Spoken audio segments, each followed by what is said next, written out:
Spiritual enlightenment and how to have it. Spiritual enlightenment and how to have it.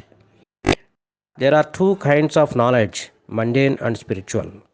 Mundane knowledge concerns with things of this material world, whereas spiritual knowledge is knowing of the absolute truth, who is God.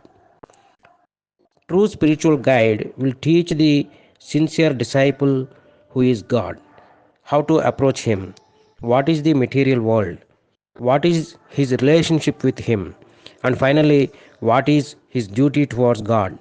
This is the summum and bonum of highest good of human life. This spiritual enlightenment is called Diksha. So, Diksha means the process by which one attains spiritual knowledge and by which all his sins are destroyed.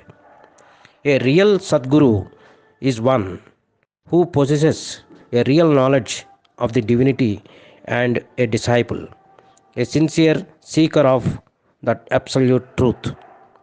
In the first step, God Himself is the Satguru, competent to teach divine knowledge, and that is why He taught Chatusloki Bhagavatam to Chaturmukha Brahma in the beginning of this creation.